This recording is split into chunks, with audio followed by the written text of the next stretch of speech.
పేదలందరికీ అర్హులైనటువంటి వాళ్లకు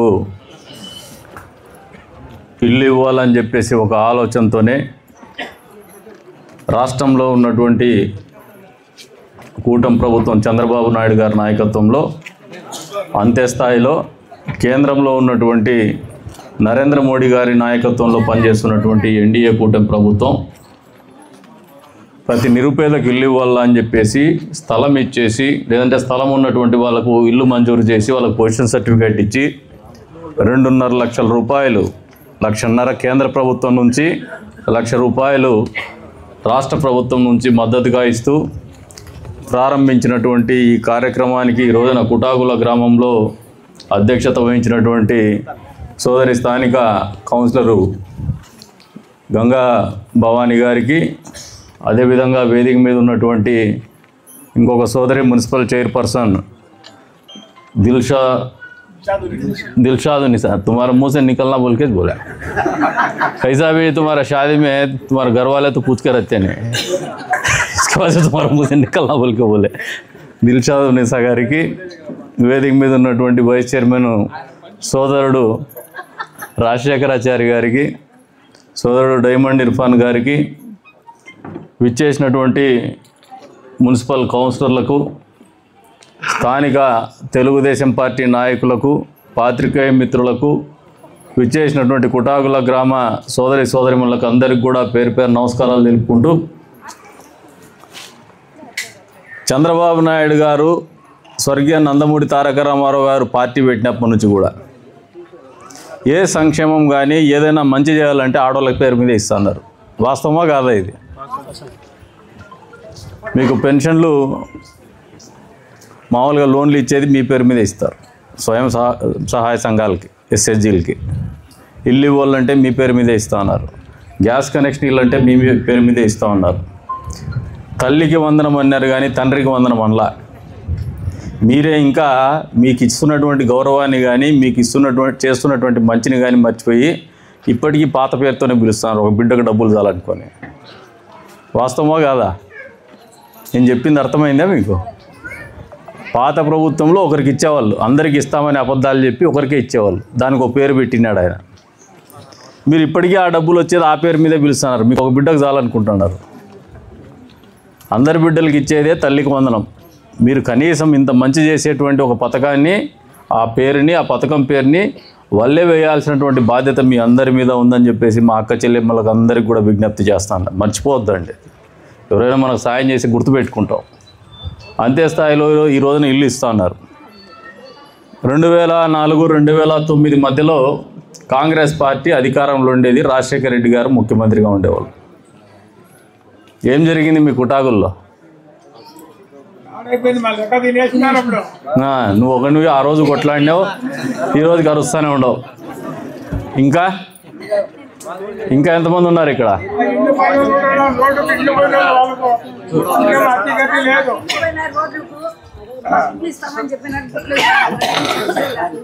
తహసీల్దార్ గారు వాళ్ళకు పొజిషన్ సర్టిఫికేట్లు పట్టా ఇచ్చినారు, వాళ్ళకి స్థలం చూపిలే. స్థలం చూపించడమే కాదు, ఇల్లు కూడా వాళ్ళకి ఇవ్వండి, శాంక్షన్ చేయండి. అది మామూలుగా మీరు కొంచెం లేటు, మీరు ఫాలోఅప్ చేయండి. నిన్న కూడా చెప్పిన, నిన్న కూడా డీటీగా వచ్చి ఉంటే డీటీ గారికి చెప్పినాను నేను, అది చేసేయండి అని చెప్పి. నా దృష్టిలో ఉందమ్మా, అది నాకు తెలుసు, అది మీ వాళ్ళు వచ్చి చెప్పినారు, నా దృష్టిలో ఉంది. ఒకవేళ ఈ 2-3 రోజులు మీకు చేయకపోతే నా దగ్గరికి రండి, నేను దగ్గర తహసీల్దార్ని పిలిపించి మరీ చేపిస్తా. హరి చెప్పినాడు నాకు మొన్న.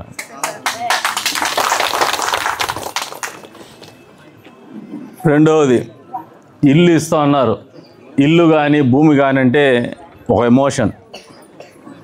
ఒక భర్త భార్య మధ్యన ఎంత అనుబంధం ఉంటుందో ఎమోషనల్గా, ఒక ఇల్లు అన్నా ఒక వ్యవసాయ భూమి అన్నా మనుషులకు అంతే అనుబంధం ఉంటుంది, ఒక ఆత్మీయత ఉంటుంది. ఈ రోజున ప్రతి మనిషి కూడా జీవితంలో కలగనేది ఒకటే, ఒక సొంత ఇల్లు ఉండాలని చెప్పేసి, ఆ కుటుంబానికి ఒక నీడ ఉండాలని చెప్పేసి. అటువంటి కార్యక్రమంలో ప్రభుత్వాలు చేదోడు వాదోడుగా ఉంటూ పేదవాళ్ళు కట్టుకోలేనటువంటి పరిస్థితుల్లో 2,50,000 రూపాయలు డబ్బులు ఇవ్వడం అనేది నిజంగా మీరు అందరూ మనస్ఫూర్తిగా అభినందించాలని చెప్పేసి కోరుతూ ఉంటారు. అంతేకాకుండా ఇందాక ఆయన చెప్పినాడు నాయక్, ఆ కష్టం నాకు తెలుసు, ఆ రోజుల్లో నేను కూడా చూసిన, ఇబ్బందులు పడినారు. మళ్ళీ మున్సిపాలిటీ ఎన్నికల్లో ఓట్లు వేయించుకునేకి మీకు అందరికీ మళ్ళీ ఇల్లు ఇస్తామని అబద్ధాలు చెప్పి మళ్ళీ చేయించినారు, గెలిచినారు. మళ్ళీ మీకు మొండి చేయ చూపినారు. 2025 కూడా వస్తుంది, నవంబర్ అయింది అంటే దాదాపు 21 సంవత్సరాలు కాలం వెళ్ళిపోయినా వాళ్ళకి ఇల్లు రాలా, కొత్తగా ఇల్లు మంజూరయ్యే పరిస్థితి లేదు. ఈ వాస్తవాన్ని అనుభవంలో తీసుకున్నటువంటి నేను మొన్న అసెంబ్లీ సమావేశాలు జరిగినప్పుడు గృహ నిర్మాణ శాఖ మంత్రి కొలుసు పార్థసారథి గారి దగ్గరికి పోయేసి మా నియోజకవర్గంలో 2004-2009 మధ్యన మీ ప్రభుత్వం, అప్పట్లో ఆయన కాంగ్రెస్ పార్టీలో కూడా మంత్రి, ఆయన కాంగ్రెస్ పార్టీలో పనిచేసినాడు, ఎమ్మెల్యేగా మంత్రికి కూడా చేసినాడు. మీ హయాంలో జరిగినటువంటి అవకతవకలకి కొంతమంది కాంగ్రెస్ నాయకులు పేదవాళ్ళ ఇల్లు తినేసినటువంటి పరిస్థితి ఉంది. వాళ్ళకి ఈ రోజున కొత్త ఇల్లు కూడా మంజూరు చేయలేనటువంటి పరిస్థితులు కూడా నెట్టివేయబడినారని చెప్పేసి తెలియజెప్పడం జరిగింది. స్థానిక నాయకత్వం కూడా బాగా వినాల. మా వాళ్ళు నాకు వస్తున్న సమస్య చెప్తాను. ఈ 17 నెలల కాలంలో నేను ఏదైనా మంచి ఆలోచన చేసి మీకు చెప్తాను, కానీ మీరు గ్రౌండ్ లెవెల్లో వర్క్ చేయడంలే. మీరు వాళ్ళ దగ్గరికి పోవాలా, పోయి దాని డేటా తీసుకోమని హౌసింగ్ వాళ్ళకు కూడా చెప్తున్నా. స్థానిక నాయకత్వాన్ని కోఆర్డినేట్ చేసుకొని 2004-2009 మధ్యలో ఎవరైతే ఇల్లు మంజూరు అయినాయని వాళ్ళకి తెలియకుండా, ఇల్లు కట్టుకోలేకుండా వాళ్ళ డబ్బులు తినేసినారో వాళ్ళని లిస్ట్ అవుట్ చేయండి. దాని మీద విచారణ జరిపించి ఇప్పుడున్న ప్రభుత్వంలోనే ఈ టైంలోనే నిర్ణయం తీసుకొని నిజంగా ఎవరైనా ఆ రోజున మీరు మోసం కాబట్టి ఉంటే వాళ్ళకి ఇల్లు ఇచ్చేటువంటి కార్యక్రమం చేయబోతా ఉన్నామని చెప్పి మీ అందరికీ కూడా సవినయంగా తెలియజేస్తాం. ఉన్నటువంటి బాధ్యత ఇది, స్థానికంగా మీ ఎమ్మెల్యేకు ఉన్నటువంటి బాధ్యత ఇది. కష్టం తెలుసు, మీ కష్టం తెలుసు, మీరు మోసపోయినటువంటి విధానం తెలుసు. మీతో పాటు తలుపుల మండలంలో కూడా పెద్ద ఎత్తున మోసాలు జరిగినాయి. పేదవాళ్ళ ఇల్లు కూడా ఇంటికి వచ్చిన డబ్బులు కూడా కొట్టేసినటువంటి పరిస్థితి రాజకీయ నాయకులు. కానీ మళ్ళీ మీరు వాళ్ళని ఎన్నుకున్నారు. వాస్తవమా కాదా? నాయక్ నవ్వితే కాదు. ఇప్పటికైనా మేల్కోండి, అటువంటి వాళ్ళకి బుద్ధి చెప్పండి, మేల్కోండి. ఆ రోజు మీరు మోసపోయిన ఫలితానికి అసలు మీ జీవితంలో మళ్ళీ ఇల్లు ఇచ్చేటువంటి పరిస్థితి లేదు. ఎందుకంటే సిస్టంలో మీ ఐడి నెంబర్ కొడతానే, లేదంటే మీ ఆధార్ నెంబర్ కొడతానే గతంలోనే మీకు ఇల్లు ఇచ్చినటువంటి పరిస్థితి కనపడుతుంది, కనపడుతుంది. కాబట్టి మీకు కొత్తగా ఇల్లు ఇవ్వరు, కానీ మీకు ఇల్లు అయితే లేదు. ఇటువంటి దుర్భరమైన పరిస్థితిలో ఉన్నటువంటి మీకు ఇది ఒక సువర్ణ అవకాశం కింద ఆలోచన చేసుకొని మీకు మంచి చేస్తున్నటువంటి ప్రభుత్వం యొక్క ఆలోచనని గుర్తుపెట్టుకోమని చెప్పేసి ఈ సందర్భంగా తెలియజేస్తూ ఉన్నాను. అంతేకాకుండా ఈ రోజున రైతాంగం పట్ల కూడా ఈ ప్రభుత్వానికి ఒక చిత్తశుద్ధి ఉంది. ఈ రోజున ముఖ్యమంత్రి గారి ఆదేశాలతో మీరు బాగా చెరువుల్లో కూడా నీళ్లు చూస్తానంటున్నారు. ఈ మధ్యన చూస్తానరా? యా చెరువులో చూసినారు? ఆడ కాదు, పక్కన కాళసముద్రం మర్చిపోయాను, పక్కలో ఉండేది ఆడ దూరం పోతాను. కాళసముద్రం చెరువులో నీళ్ళు లేవా? పట్నం చెరువులో నీళ్ళు లేవా?